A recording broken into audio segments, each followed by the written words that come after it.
Hello dear student, कैसे हैं आप सब। वेलकम टू आवर एडुरुद्रम सक्सेस क्लासेस एजुकेशन। आज की क्लास में हम 2 मार्क्स के कुछ क्वेश्चंस देखने जा रहे हैं from unit number 1 to unit number 5। अब ये जो क्वेश्चन है सिर्फ इन पर डिपेंड मत रहना, ये क्वेश्चन आपको आइडिया देने के लिए, हाँ इसमें इंपॉर्टेंट क्वेश्चन है, लेकिन मैंने बोला सिर्फ इस पर डिपेंड नहीं रहना, क्योंकि आप सभी लोगों को अच्छे मार्क्स चाहिए और मेरी उम्मीद है आप लोग सभी अच्छे मार्क्स लेकर आएंगे अपने एग्जाम में। तो हमें अच्छे मार्क्स के लिए टॉपिक वाइज पढ़ना होता है और इसमें बहुत सारे क्वेश्चन आपको ऐसे भी दिखेंगे।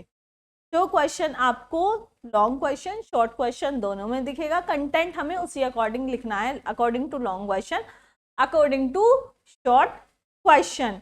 ठीक है, आपको चीजें बहुत सही मिलने वाली है, बट सिर्फ यहाँ कंसीडर मत करना अच्छे मार्क्स के। टॉपिक्स कंसीडर करोगे, वन शॉट में सब कुछ है, वहां अच्छे से लेकर चलोगे, आपको सब कवर हो जाएगा। ये आपके एक आइडिया के लिए है विद इंपॉर्टेंट क्वेश्चंस, और टाइप ऑफ क्वेश्चन किस तरीके से बन जाते हैं उसके लिए। तो स्टार्ट करते हैं हम यूनिट नंबर 1 से। First question is differentiate between pipe flow and open channel flow and one thing is also there. क्या तो ये है, इनमें जो मैं कंटेंट लेकर आई हूँ वो मैक्सिमम क्वेश्चन में 2 मार्क्स, क्योंकि ये वीडियो 2 मार्क्स के लिए है तो इसमें कंटेंट भी सिर्फ 2 मार्क्स के अकॉर्डिंग है। अब जैसे ये क्वेश्चन है तो ये क्वेश्चन आपको हो सकता है 7 मार्क्स में भी देखने के लिए मिल जाए, तो 7 मार्क्स में आपको इससे ज्यादा लिखना पड़ेगा। जो मैंने आपको पहले बताया है उसमें सारी चीजें दी हुई हैं वन शॉट में भी डिटेल में, तो आप इसके डिफरेंस को अगर ये 7 मार्क्स में आता है और एक्सटेंड कर सकते हैं। तो चलते हैं हम हमारे क्वेश्चन की तरफ।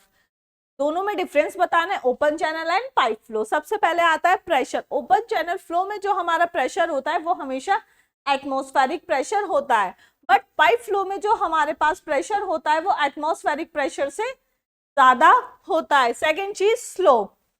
ओपन चैनल फ्लो के केस में बिकॉज वो अंडर ग्रेविटी होता है तो वहां पर हमें स्लोप प्रोवाइड कराना पड़ता है, लेकिन अगर हम पाइप फ्लो में आए तो पाइप फ्लो में हमें स्लोप की रिक्वायरमेंट नहीं होती है। सेकेंड चीज आती है हमारी वेलोसिटी।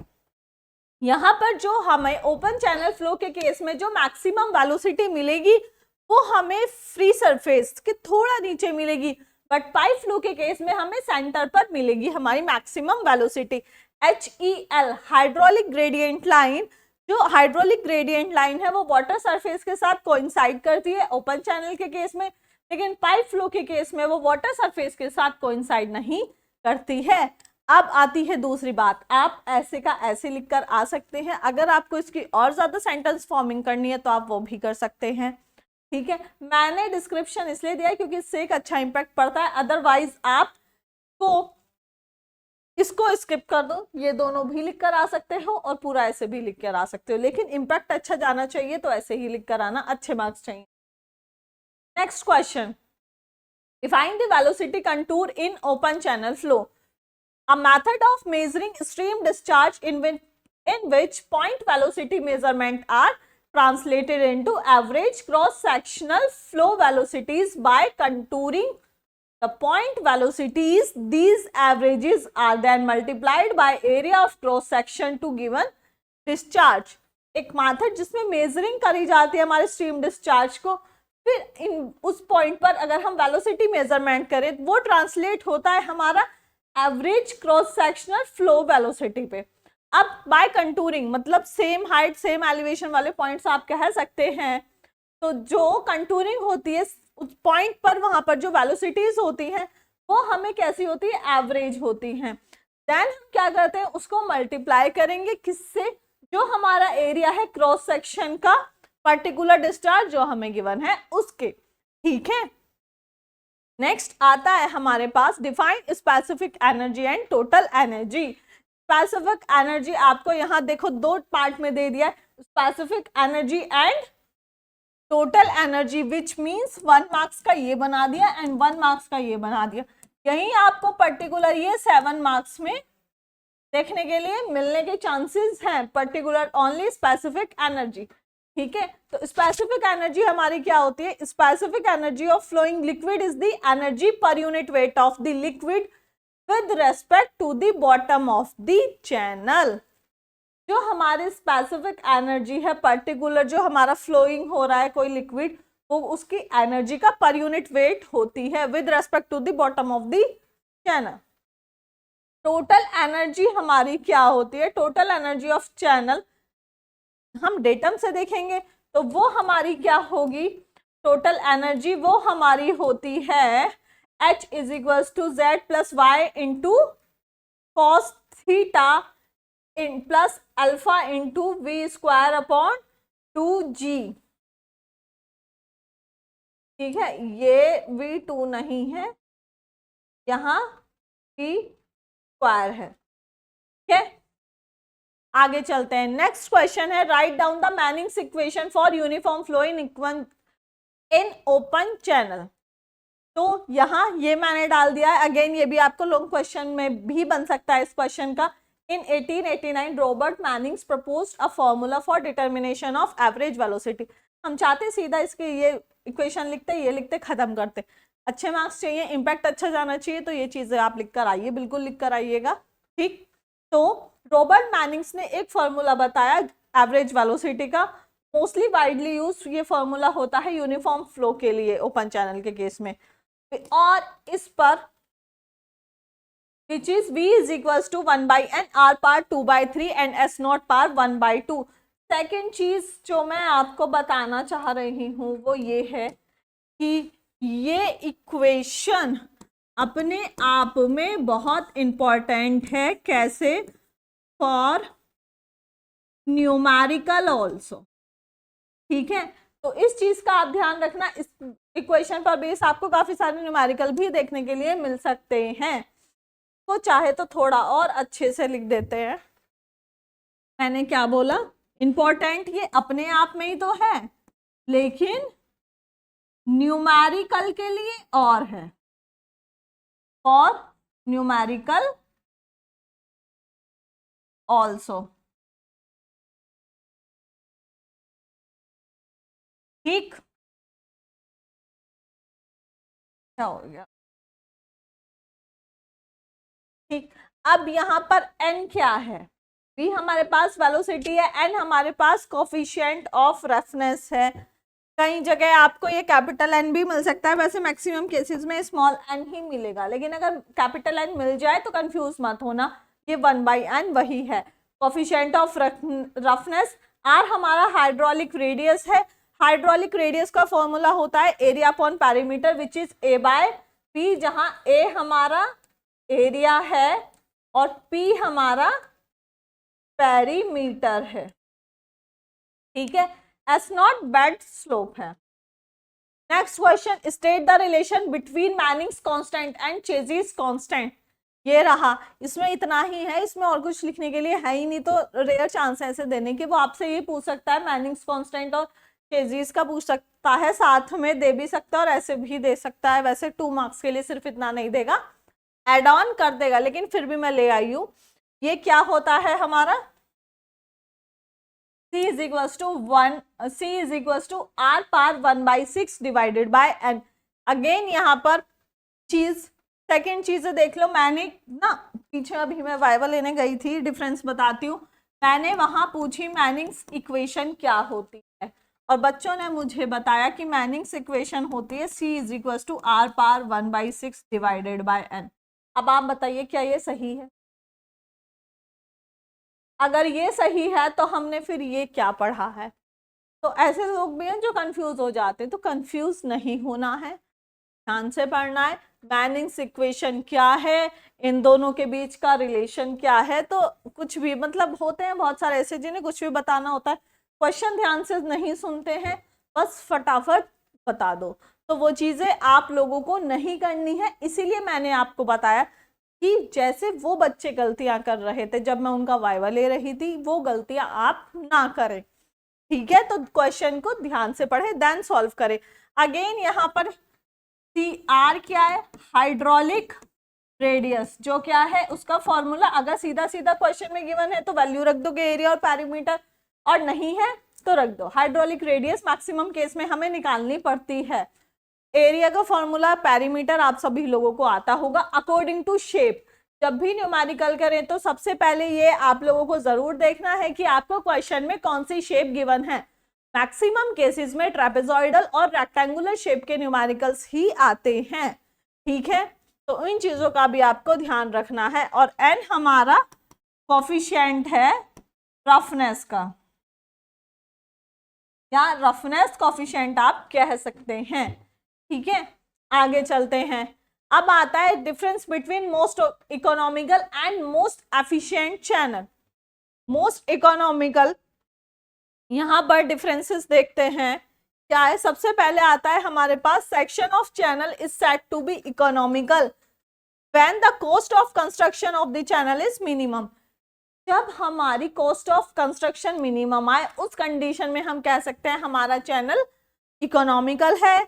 लेकिन हाइड्रोलिकली मोस्ट एफिशिएंट सेक्शन कब होगा, जब as the one which passes maximum discharge for given area, roughness and bed slope. Most efficient तब होगा जब हमने एक चैनल डिजाइन करा है, उस डिजाइन से हमारा मैक्सिमम डिस्चार्ज पास हो सके।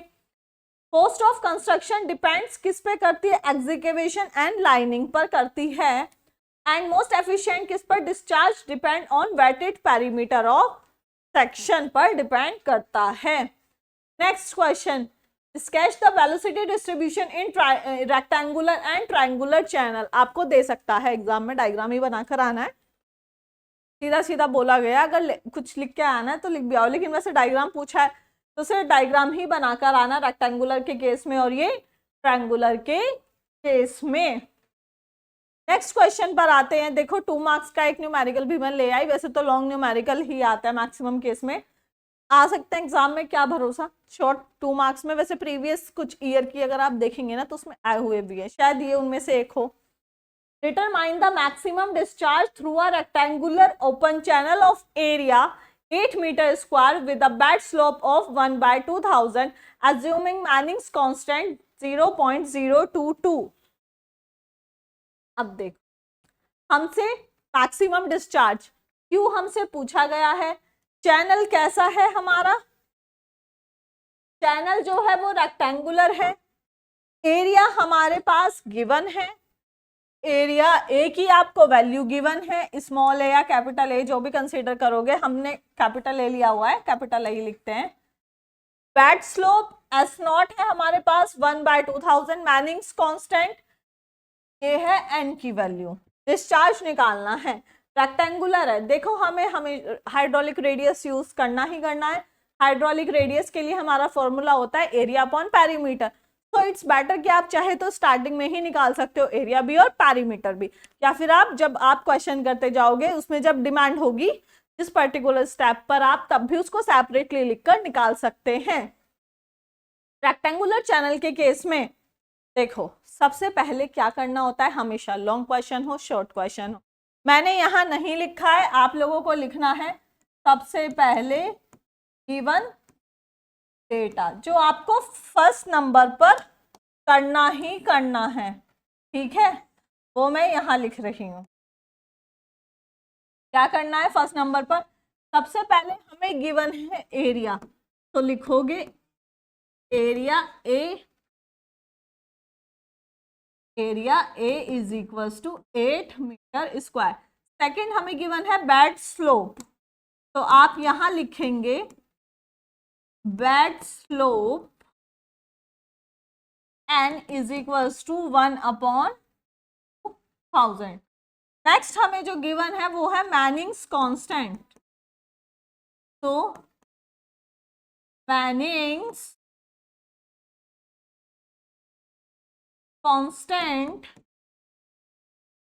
गड़बड़ हो गई ये बेड स्लोप है जिसको हम किससे रिप्रेजेंट करते हैं, एस नॉट से, ठीक। मैनिंग कांस्टेंट हमारा n कितना है 0.022।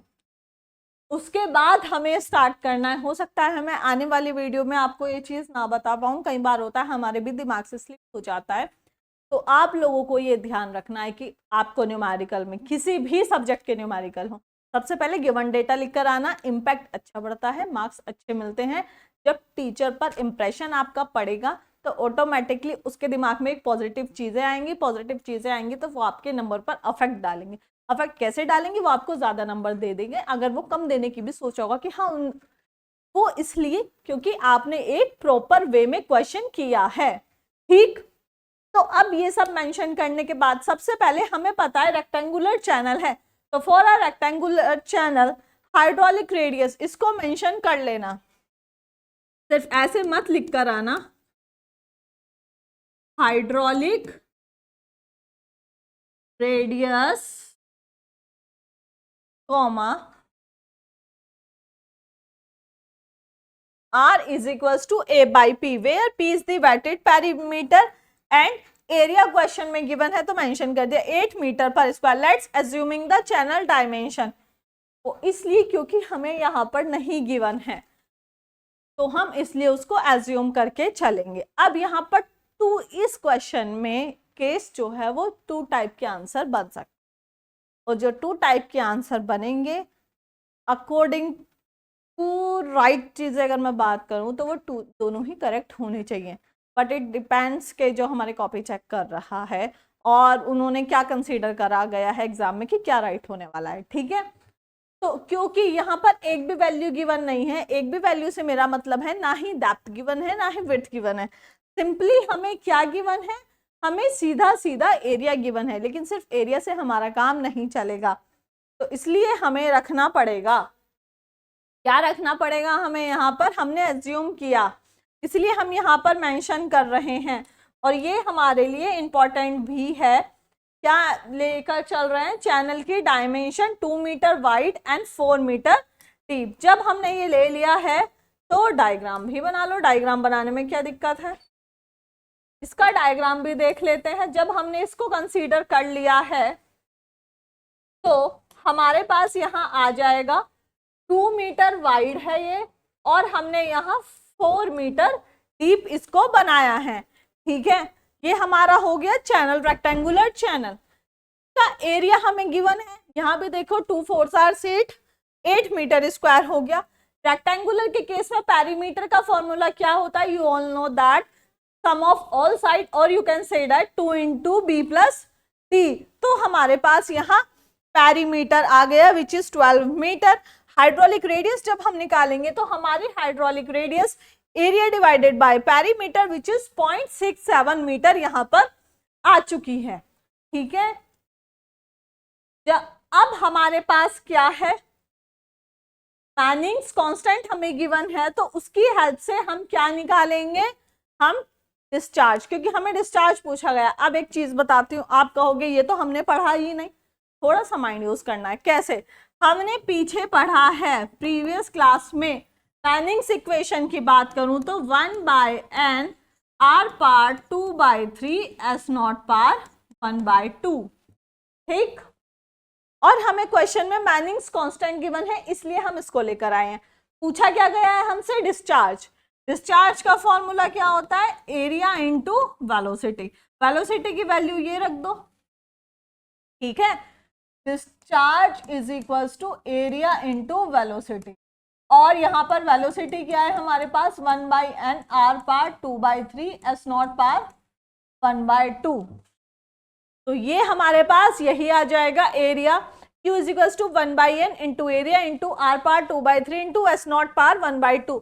सम केसेस में आपको यहाँ पर भी हो सकता है s नॉट और s दोनों मिलने वाला है, और इन दोनों का मतलब हमारा वेट स्लोप है, तो नो कंफ्यूजन। ठीक है, आप रखिएगा, यहाँ पर भी मैं मेंशन कर देती हूँ। अब हमारे पास डिस्चार्ज निकालना है, सारी वैल्यूज हमारे पास हैं, एन की वैल्यू क्वेश्चन में है, एरिया भी क्वेश्चन में है, आर हम निकाल चुके हैं, एस नोट भी क्वेश्चन में है, तो ये नियरली इक्वल्स टू हो जाएगा हमारा 3.14 मीटर स्क्वायर पर सेकेंड के। तो और सेकेंड चीज, न्यूमेरिकल खत्म हो गया, जो वैल्यू पूछी थी निकाल ली, उसके बाद जो हमारा आंसर आया है उसकी सेंटेंस फॉर्मिंग भी कर आना। ठीक है, तो हमारा जो मैक्सिमम डिस्चार्ज है through the rectangular open channel is approximately equal to 3.14। मैंने नियरली इक्वल लिया है क्योंकि इतनी वैल्यू नहीं आ रही थी, पॉइंट के बाद चेंजेस आते हैं ना, तो इसलिए उसको नियरली इक्वल हम कर देते हैं। तो विच इज 3.14 मीटर स्क्वायर पर सेकेंड। आई होप ये न्यूमेरिकल बहुत छोटा सा था, अच्छे से समझ में आया होगा। यही इसको थोड़ा सा डिटेल में कैसे घुमा के दे देंगे वो हम जब हम न्यूमेरिकल की एक वीडियो लेकर आऊंगी मैं, उसमें मैं आपको बताऊंगी, ठीक है। बस क्वेश्चन को कैप्चर करना आना चाहिए। Next question, define different types of flow. Following are the different types of flow on the basis of flow characteristic, steady flow, unsteady flow. On the basis of uniformity, uniform flow, non-uniform flow. Next है हमारे पास basis of variation में gradually varied flow, rapidly varied flow and specially varied flow. अब देखो एक चीज जो आप यहाँ करोगे, मैंने जो आपको यूनिट नंबर 1 का वन शूट कराया है, चाहे तो उससे ले लो, अगर खुद से लेना चाहते हो तो खुद से ले लो। इन सब की एक एक दो लाइन के डेफिनेशन, जो डेफिनेशन है ना स्टार्टिंग की, वो भी लिख कर आ जाओगे तो भी ठीक है, लेकिन ये बहुत बड़ा हो जाएगा।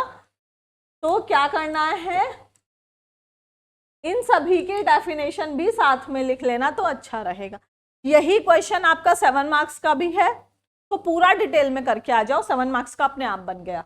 तो हम कह सकते हैं प्लस 7 मार्क्स ऑल्सो, ठीक है।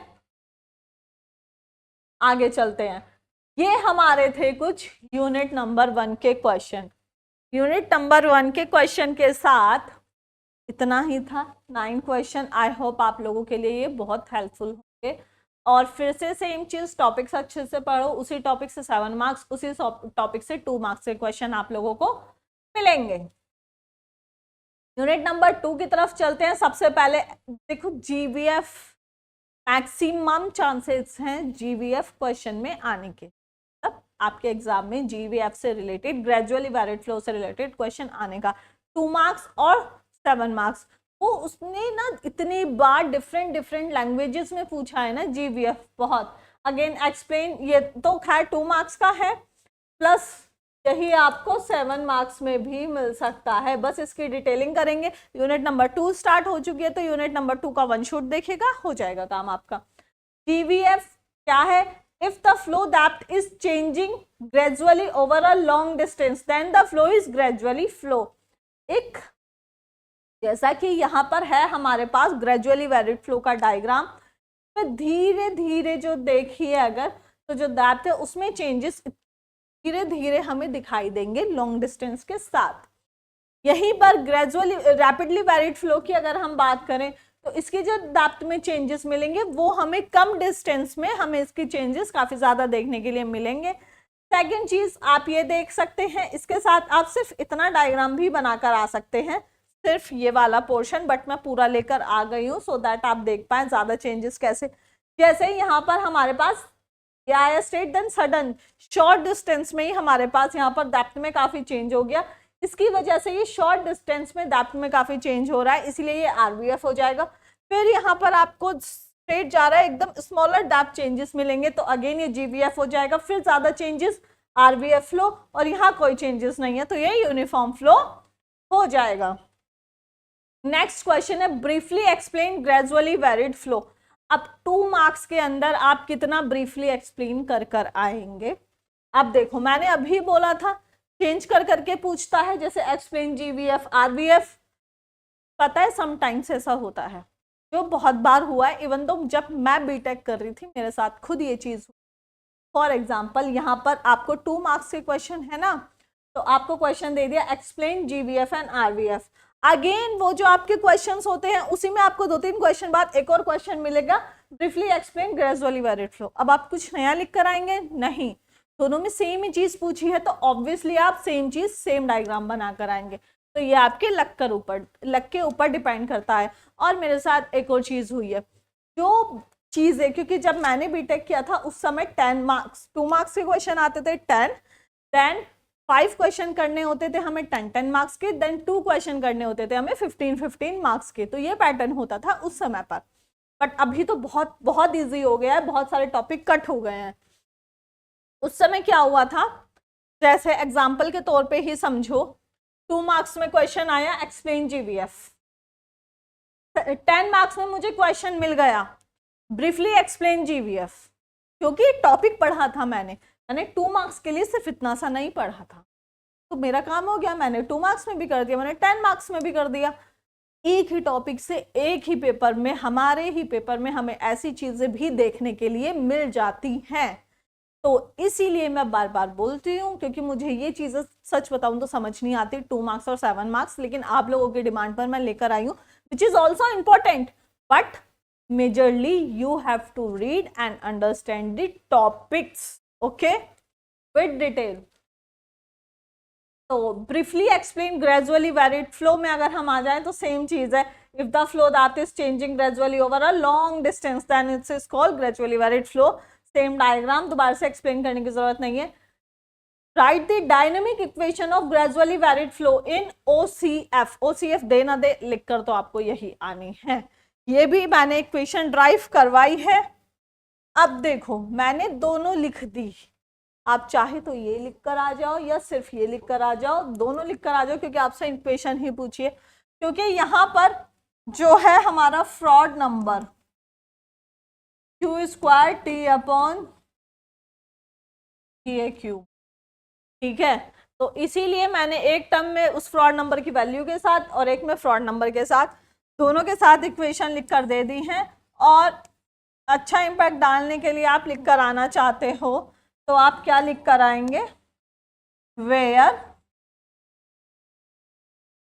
प्रॉपर मेंशन करना, इतना नहीं बताऊंगी अब मैं, what is S0, what is SF, Q, T, E, A and इसमें क्या बचा FR, S0 bed slope, SF किसका सरफेस का स्लोप है, Q हमारा डिस्चार्ज है, T हमारी टॉप विड्थ है, G हमारी ग्रेविटी है, A हमारा एरिया है, FR हमारा फ्रॉड नंबर है। अब Y and DL is above CDL in case of mild slope, जो मैंने आपको स्लोप प्रोफाइल बताई हैं, स्लोप प्रोफाइल, इसको आप जिसे कहते हैं ना, आप लोगों की लैंग्वेज में कुछ होते हैं, मैं सभी की बात नहीं कर रही हूँ, लेकिन जो ऐसे होते हैं, हम तो भाई रट के जाएंगे, सारी चीजें हम तो कर लेंगे, तो भाई उनके लिए रट लेना, ठीक, अच्छे से सारी की सारी स्लोप प्रोफाइल, ज्यादा नहीं है, मेजरली माइल्ड और स्टीप स्लोप की पूछेगा वो आपसे, तो आपको स्लोप प्रोफाइल को बहुत अच्छे से करना है, ठीक है, बहुत अच्छे से आपको स्लोप प्रोफाइल करनी है। अब आगे चलते हैं कि क्या पूछा है, NDL हमारी ऊपर क्यों रहती है CDL से माइल्ड स्लोप के केस में।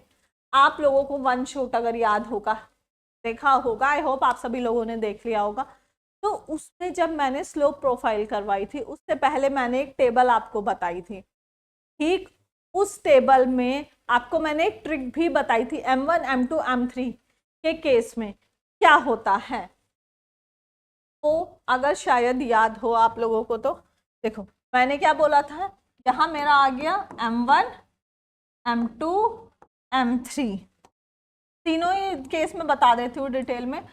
फिर क्या था, यहाँ y और फिर यहाँ y। डेप्थ हमारे पास दो थी, नेचुरल डेप्थ और क्रिटिकल डेप्थ। इस केस में क्या होता है, नेचुरल डेप्थ ग्रेटर होती है हमारी, तो हमें क्या रखना था, मतलब yn पहले रखेंगे देन yc, तीनों प्रोफाइल हमारी कंप्लीट हो गई। क्योंकि मुझे पता है माइल्ड स्लोप के केस में जो हमारी नेचुरल डेप्थ होती है वो ज्यादा होती है क्रिटिकल से, यहीं स्टीप स्लोप के केस में क्रिटिकल डेप्थ ज्यादा होती है माइल्ड स्लोप से, तो वहां उल्टा कर देना है, ये y ऐसे ही चलता जाएगा। तो यहां पर अब हम देखें तो क्या है मेरे पास, अब बहुत जगह आपको क्या मिलने वाला है, y0 और बहुत जगह yn, मीनिंग सेम है, नेचुरल डेप्थ, ठीक, y0 हो चाहे yn हो, मतलब सेम ही है इसका, छोड़ो यहाँ पर लिखा ही रहने देते हैं, y0 yn दोनों सेम है। अब हम आते हैं हमारे क्वेश्चन की तरफ, माइल्ड स्लोप के केस में NDL normal depth line and CDL critical depth line. तो जो NDL होती है वो हमारी ऊपर होती है CDL से। क्यों? क्योंकि जो NDL है वो रिप्रेजेंट करता है डेप्थ ऑफ फ्लो, किसके लिए? स्टडी यूनिफॉर्म सब क्रिटिकल फ्लो कंडीशंस के लिए, ठीक है। जहां वही हमारा जो CDL है वो रिप्रेजेंट करता है minimum depth required for super critical flow condition. साथ में डायग्राम बनाकर आ जाएंगे तो बहुत अच्छी बात है। ये डायग्राम मैंने यहाँ पर किस केस में लिख दिया? मैंने यहाँ पर तीनों केस में M1, M2, M3 प्रोफाइल के केस में आपको डायग्राम दिखा दिया है। अगर आप ये डायग्राम नहीं बनाना चाहते हैं तो आप ये सिंपल एक और डायग्राम बना सकते हैं। वो डायग्राम सिर्फ माइल्ड स्लोप की प्रोफाइल, ठीक है। एक आपका ये हो गया, छोड़ो इसको हम रिप्रेजेंट, ठीक। और सेकंड आपका हो गया हमारा ये वाला। इसको फिलहाल में डिफरेंशिएट करने के लिए आपको यही लाइन नहीं बना के आनी है, डॉटेड बना के आ जाना ये लाइंस, ठीक है। तो यहां पर अब क्या मिलने वाला है मुझे?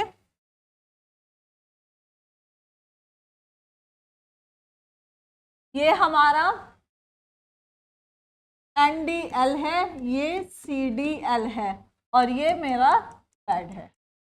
माइल्ड स्लोप के केस में डायग्राम। अब आ जाओ वापस, एक ये है और एक ये है। जो हमारे पास क्या है? ये NDL विच इज Y0 और YN, कुछ भी लिख लो लेकिन जो भी लिखोगे सेम रखना। Y0 लिखोगे तो Y0 रखना, YN लिखोगे तो YN रखना सभी प्रोफाइल के लिए, और क्रिटिकल के लिए YC। ये हो गया डायग्राम हमारा। अब देखो, जब आपसे तीनों प्रोफाइल पूछेगा तब तो मस्ट है ये डायग्राम बना कर आना, बट यहाँ पर आपसे NDL क्यों ऊपर होती है हमारी CDL से, उसमें आप ये डायग्राम या फिर ये डायग्राम कोई भी बनाकर आ सकते हैं। मैंने आपको दोनों बता दिए हैं। Now it's up to you only कि आपको दोनों में से कौन सा बनाना है। इसमें कोई ऐसी डिमांड नहीं है कि आपको पर्टिकुलर यही डायग्राम बनाकर आना है। ये भी डायग्राम बनाकर आओगे तो भी कोई दिक्कत नहीं होने वाली है। Next question, what are the classification of flow profile. चलते हैं अगेन। अब हमारे पास कोई पर्टिकुलर चैनल है YN एंड YC, जहां पर हमारे पास दो फिक्स्ड डेप्थ हैं, Q and S0 are fixed, ठीक है। एक तो ये दो फिक्स्ड डेप्थ हो गई, ठीक। अगर हमारे पास Q एंड S0 भी फिक्स्ड हो जाते हैं तब YN हमारी नॉर्मल डेप्थ ऑफ फ्लो है, YC हमारी क्रिटिकल डेप्थ ऑफ फ्लो है। सेम पूरे में जहां जहां YN आ रहा है वो Y0 के इक्वल है, दोनों का मीनिंग सेम है। अब अगर हम क्रिटिकल डेप्थ ऑफ फ्लो हमारी डिपेंड होती है शेप के क्रॉस सेक्शन पर एंड डिस्चार्ज पर, तो वहां से अगर मैं बात करूं तो यहां से YC की वैल्यू क्या आएगी हमारे पास? Q²/GA² आएगी। अब हमारे पास देखो, हमसे क्लासिफिकेशन ऑफ फ्लो प्रोफाइल पूछी, मैं सिर्फ आपको इतना बता सकती हूँ, ये जो है 5, बट अगेन इम्पैक्ट हमें अच्छा डालना है तो आप ये लिख कर आइए। हाँ, अगर किसी को बहुत ज़्यादा प्रॉब्लम हो रही है तो भाई ठीक है, आप सिर्फ ये लिख कर आ सकते हैं, अदरवाइज पूरा कर लो, कुछ टिपिकल नहीं। क्योंकि जब यहाँ समझाना है ना, ये समझना है, रटने से काम नहीं चलता, काम समझने से चलता है। क्योंकि समझी हुई चीज़ हम कभी भूलते नहीं है और रटी हुई चीज़ हम जल्दी से जल्दी भूल जाते हैं। तो अब हमारे पास तीन रिलेशन है YN और YC के बीच में। एक, अगर हमारे पास YN ज्यादा है YC से तो वो माइल्ड स्लोप की कंडीशन होगी, जो अभी हमने करी है क्वेश्चन में।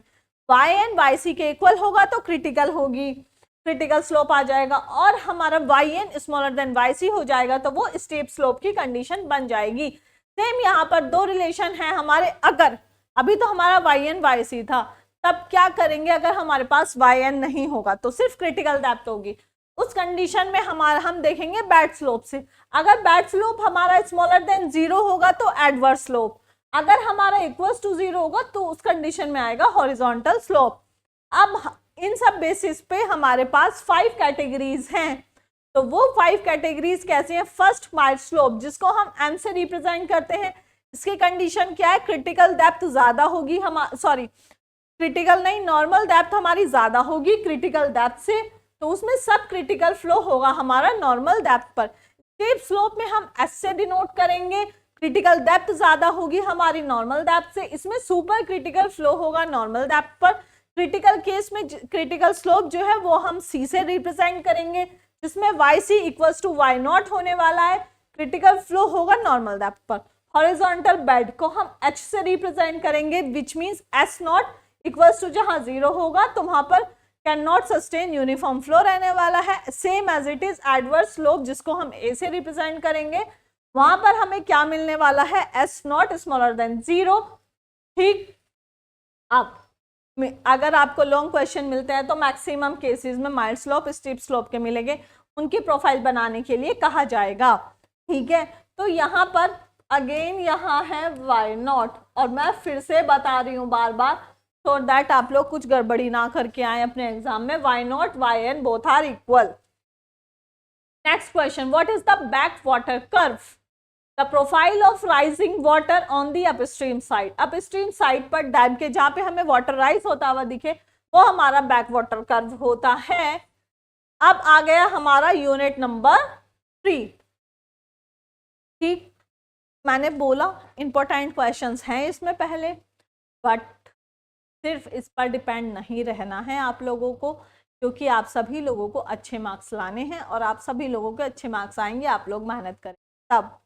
ठीक है, तो मेहनत करते जाइएगा, वन शॉट ज़्यादा से ज़्यादा देखिएगा, वही आपके लिए मेजरली इम्पॉर्टेंट है बाकी अदर वीडियो से, प्लस एक न्यूमेरिकल वीडियो जो मैं लेकर आऊंगी।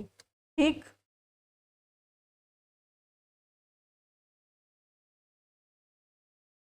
First explain hydraulic jump with the help of a diagram.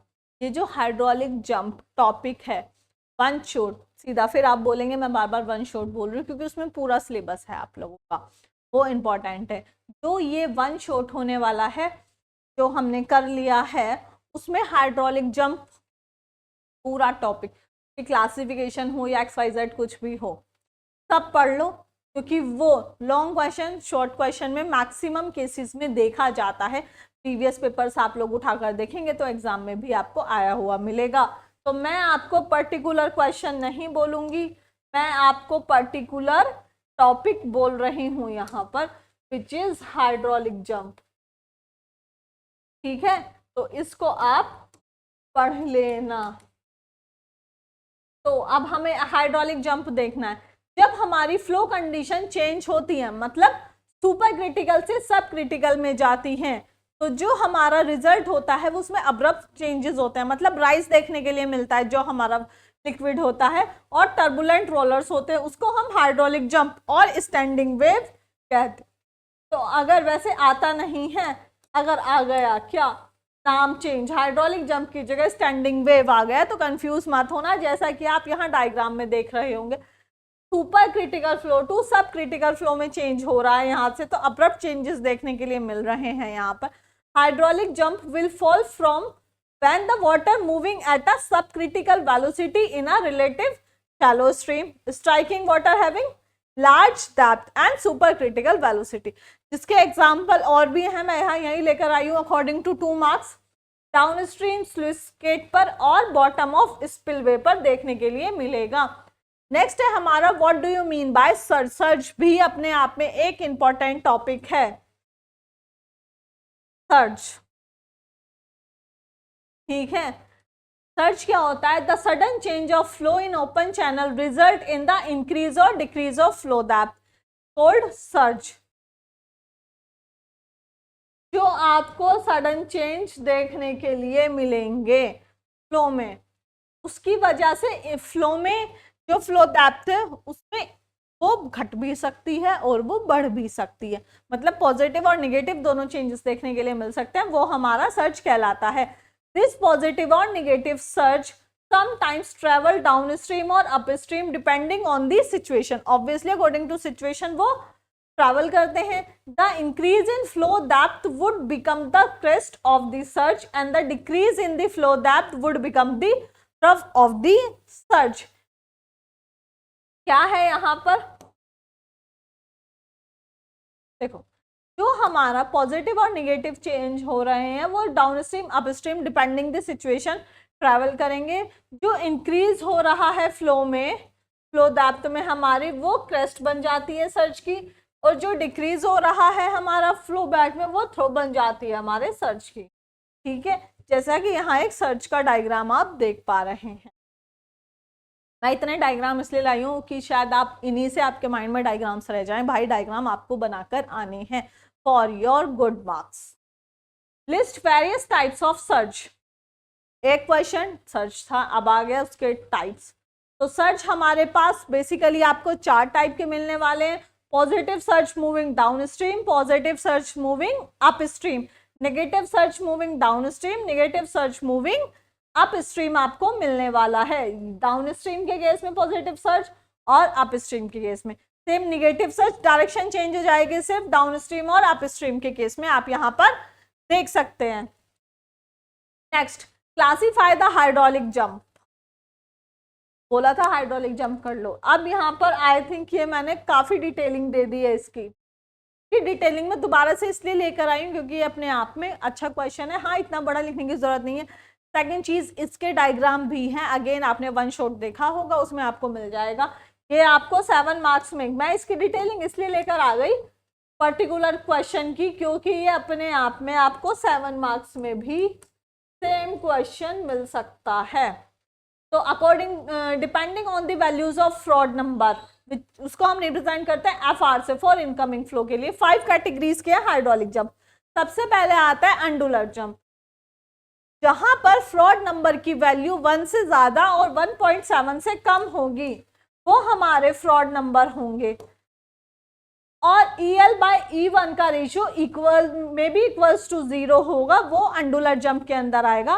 Water surface is undulating with the very small ripples on the surface पर मिलेंगी. और यहाँ पर जो सीकेंड डेप्थ रेशियो है Y2/Y1 वो भी नियरली इक्वल टू आपको 0 देखने के लिए मिलेगा. सेकेंड इज वीक जंप, जहां पर फ्रॉड नंबर की वैल्यू आपकी 1.7 से क्या होने वाली है, कम, और नॉट कम, फ्रॉड नंबर की वैल्यू 1.7 से ज्यादा होगी और 2.5 से कम या उसके बराबर होगी. एंड जो EL/E1 का रेशियो है वो 5 to 18% होगा, वो हमारे वीक जंप के अंदर आएंगे.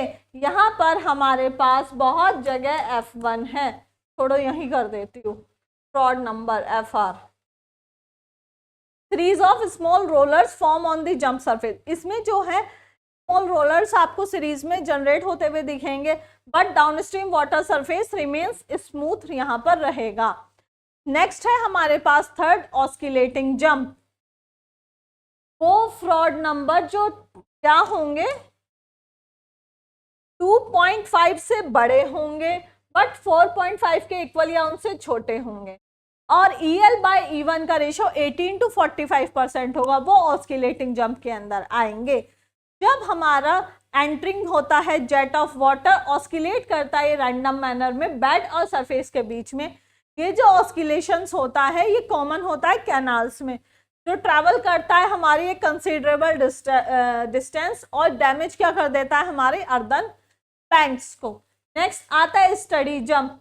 वो फ्रॉड नंबर जो 4.5 से तो बड़ा होगा बट 9 के इक्वल और उससे छोटा होगा. साथ ही साथ EL/E1 हमारा 45 से 70% के बीच होगा, वो हमारे स्टडी जंप के अंदर आएंगे. जंप यहाँ पर एकदम वेल स्टैब्लिश्ड होती है. Roller and jump action fully developed होते हैं. एप्लीकेबल एनर्जी लॉस होता है, ठीक, मतलब हम उसको कंसीडर कर सकते हैं. नेक्स्ट आता है हमारा स्ट्रॉन्ग और चोपी जंप, जहां पर हमारा फ्रॉड नंबर 9 से ज्यादा हो जाए और EL/E1 का रेशियो 70% से ज्यादा या उसके बराबर हो जाए, वहां पर हमें स्ट्रॉन्ग और चॉपी जंप देखने के लिए मिलेंगे। During this jump water surface यहाँ पर बहुत ज्यादा रफ हो जाएगा, चॉपी हो जाएगा, जो कॉन्टिन्यूसली डाउन स्ट्रीम पे जाएगा लॉन्ग डिस्टेंस के साथ। सीकेंड डेप्थ रेशियो y2/y1 ये हमारा थोड़ा सा ज्यादा हो जाएगा। एनर्जी डिसिपेशन यहाँ पर देखने के लिए मिलने वाला है। उस क्वेश्चन में बस डायग्राम रह गए थे, अगर मैं डायग्राम भी ऐड कर देती तो वो आपका 7 मार्क्स कंप्लीट था। Define celerity of surge. अब देख लो सर्च के कितने डिफरेंट टाइप से मिल रहे हैं, इसीलिए पूरा टॉपिक आपने अच्छे से पढ़ा हुआ है तो किसी भी लैंग्वेज में किसी भी फॉर्म में आपको क्वेश्चन बना के दे दें आप कर लेंगे, क्योंकि आपने पर्टिकुलर टॉपिक को अच्छे से पढ़ा है। इसमें बहुत सारे क्वेश्चन ऐसे होंगे तो मतलब यूनिट नंबर 1 से लेके यूनिट नंबर 5 तक जो आपके प्रीवियस ईयर में आए हुए भी होंगे। Define celerity of surge. जो हमारे पास velocity of surge related to the initial flow velocity in the canal is called celerity of surge, जिसको हम सी से डिनोट करते हैं। जो हमारी वेलोसिटी होती है सर्ज की वो इनिशियल फ्लो वेलोसिटी के रिलेटिव होती है। अब अगर हमारा सर्ज मूविंग डाउन स्ट्रीम है तो VW माइनस V1 हो जाएगा, और अगर अप स्ट्रीम है तो वो VW प्लस V1 हो जाएगा, जहां पर VW velocity of surge wave है and V1 initial velocity of the stream है। Next question, explain deep water waves. Deep water waves occur when the water depth is greater than half the wavelength of the wave.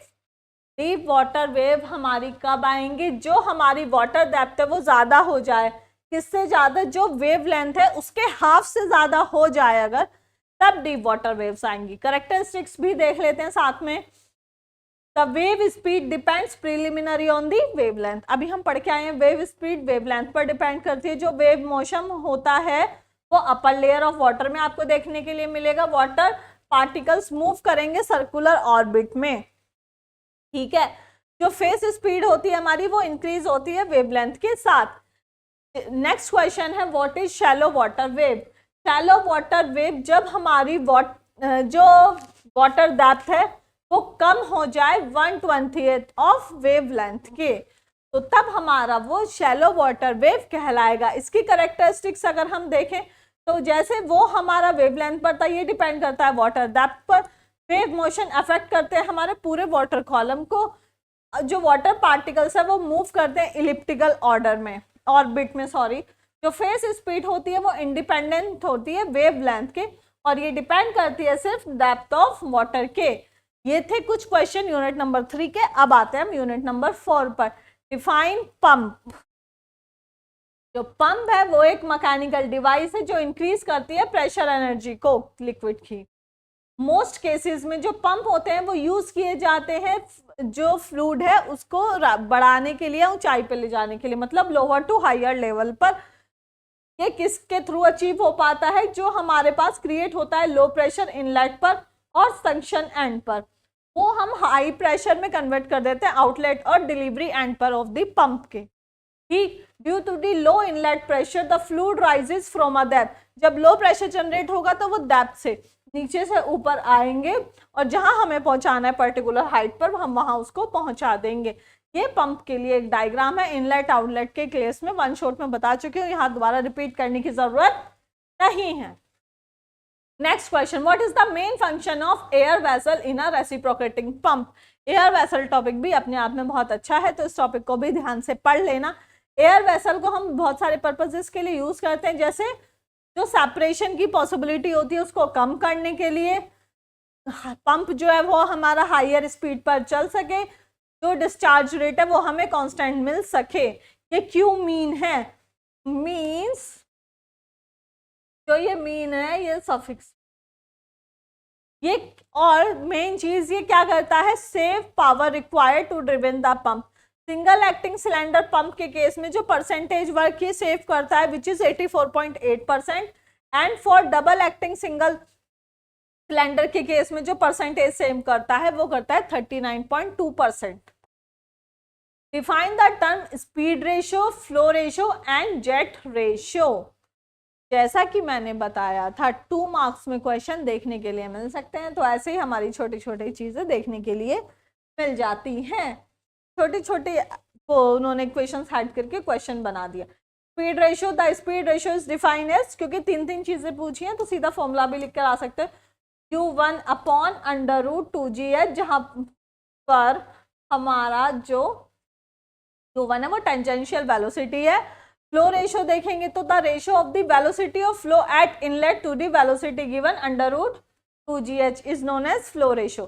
Jet ratio हमारा क्या होता है, ये होता है हमारा pitch diameter of the Pelton wheel to diameter of the jet के।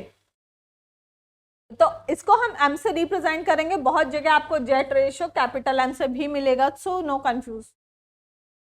Next question आता है, find the force exerted bye a jet of water of diameter 75 mm on a stationary flat plate when the jet strike the plate normally with the velocity of 20 meter per second। यहाँ पर हमारे पास ध्यान देने के लिए वो जो चीज है वो है फ्लैट प्लेट है। एंगल का मतलब अब आप लोग सोच सकते हैं रिक्वायर है नहीं है। सबसे पहले भी बताया था गिवन डेटा आप लोगों को लिखना है, मैंने नहीं लिखा होगा, मैक्सिमम पॉसिबिलिटी है, लेकिन आप लोगों को लिखना है गिवन डेटा। उस गिवन डेटा में हमें क्या क्या गिवन है,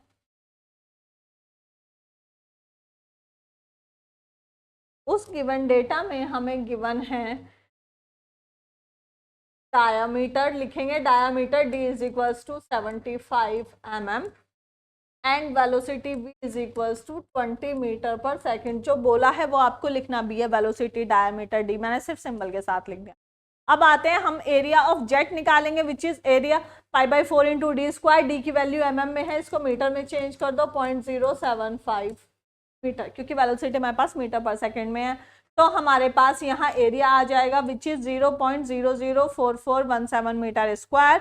फोर्स एक्सर्टेड बाय, जब जेट निकालेंगे तो ρA इंटू वी स्क्वायर हो जाएगा, रो 1000 हो जाएगा। एरिया निकाल चुके हैं, वेलोसिटी क्वेश्चन में गिवन है विच इज 1766.8 न्यूटन हमारे यहाँ पर आ जाएगा।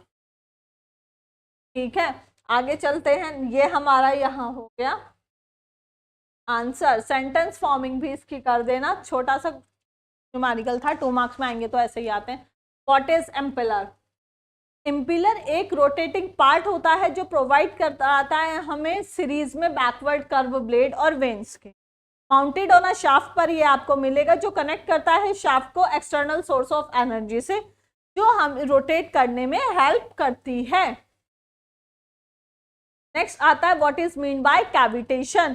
कैविटेशन टॉपिक अपने आप में अच्छा टॉपिक है, टॉपिक बोल रही हूँ मैं, कुछ भी मिल सकता है इससे।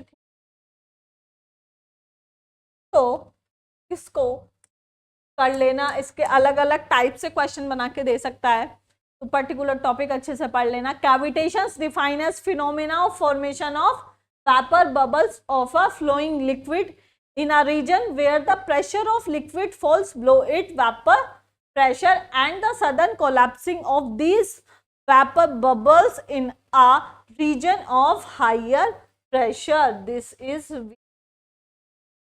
कैविटेशन। क्या फॉर्मूला है, फिनोमिना है, फॉर्मेशन हो। यहाँ पर आपको वेपर बबल्स मिलती है फ्लोइंग लिक्विड में, जहाँ पर प्रेशर लग रहा होता है लिक्विड पर, वो क्या होने लगता है, धीरे धीरे नीचे जाने लगता है वेपर प्रेशर से, और उसमें सडन कोलैप्स देखने के लिए मिलेगा वेपर बबल्स में।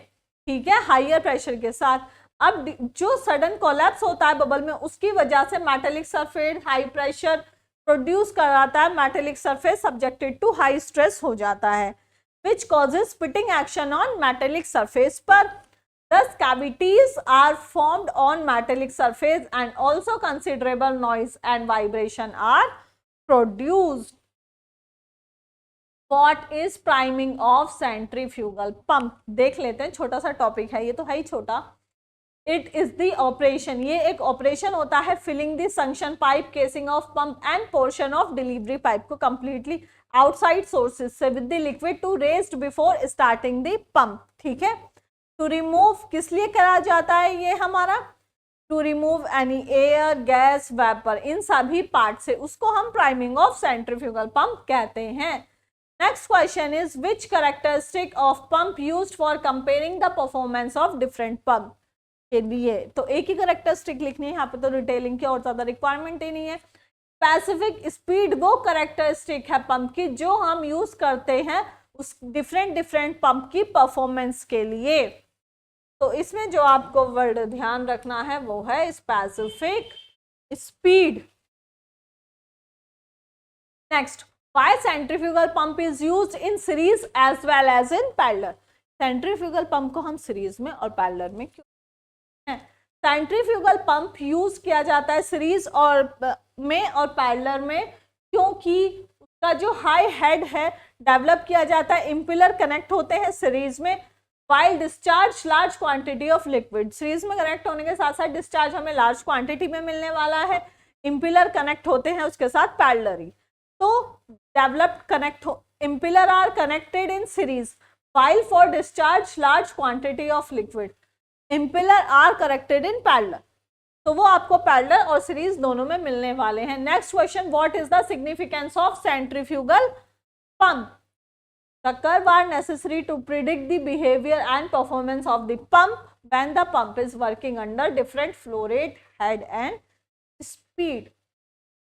कर्व हमें जरूरी होते हैं किसका पता लगाने के लिए? पर्टिकुलर पंप का बिहेवियर और उसकी परफॉर्मेंस कैसी है उसके लिए, जब हमारे पंप जो है वो वर्क कर रहे होते हैं डिफरेंट फ्लो रेट, हेड और स्पीड के साथ। तो अभी तक हमारे from unit number 1 to unit number 4 तक कंप्लीट हो चुके हैं। Now unit number 5, what are rotodynamic machines? तो the machine whose functioning depend on principle of fluid dynamic are called rotodynamic. तो वो मशीन्स जिनकी फंक्शनिंग किस पर डिपेंड होती है? प्रिंसिपल ऑफ फ्लूइड डायनामिक पर, उनको हम रोटोडायनेमिक मशीन कहते हैं। Next question, what is unit speed? Unit quantities इसमें एक टॉपिक है। तो यूनिट नंबर 5 में उसी में हमने 3 पढ़ी है, 3 में से एक 2 मार्क्स में है, हो सकता है ये है, कोई और 2 भी हो सकती है, तो पर्टिकुलर टॉपिक पढ़ने की जरूरत है। ये डिफाइन करी जाती है हमारे पास, तो मैं यहाँ कह सकती हूँ आपको क्या पढ़ना है।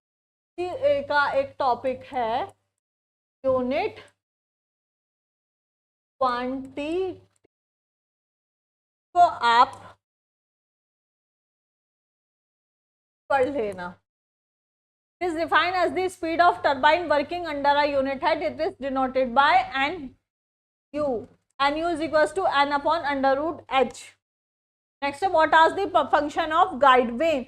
The basic function of guide vanes is to convert a part of the pressure energy of a fluid at its entrance to the kinetic energy।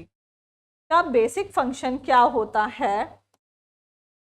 जो गाइड वेन्स हैं ये कन्वर्ट करती है part of the pressure energy को किसमें? Fluid की entrance पर kinetic energy. Then directly then the fluid on the runner blade at the angle appropriate to the design जो हमें रिक्वायरमेंट है उसके। दोबारा सुन लो, बेसिक फंक्शन इसका क्या होता है? जो गाइड वेन है वो कन्वर्ट करती है पार्ट ऑफ प्रेशर एनर्जी को फ्लूइड के एंट्रेंस पर काइनेटिक एनर्जी में। फिर क्या होता है? वो डायरेक्टली फ्लूइड जो है रनर ब्लेड पर जाएगा, कितने जो भी हमें डिजाइनिंग के लिए हमने एंगल सेलेक्ट करा है पर्टिकुलर एंगल के साथ। Next question, define reaction turbine with the help of suitable diagram. मैं आपको 1 शॉट में भी बता चुकी हूँ, ये चीजें भी बता चुकी हूँ, फिर भी सुन लो। This type of turbine water इसमें कैसे मूव करता है? रेडियल डायरेक्शन में करता है, रेडियली आउटवर्ड टू इनवर्ड करता है और इनवर्ड टू आउटवर्ड करेगा।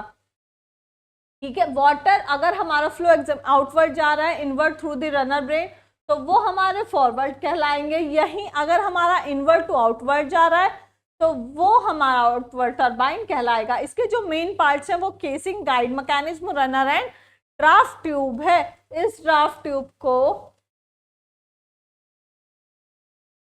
सेपरेटली पढ़ लेना। Next, define specific speed of turbine. Specific speed as the speed of a turbine which is identical in shape, geometric dimension, blade angle, gate opening, etc. with the actual turbine but of a size that it will develop unit power when working under unit head. जो specific speed है वो define हम कैसे करेंगे, पहले भी बताया है मैंने। स्पीड जो टरबाइन वो आइडेंटिकल होती है शेप में, जियोमेट्रिक डायमेंशन, ब्लेड एंगल्स के साथ और उसकी गेट ओपनिंग के साथ।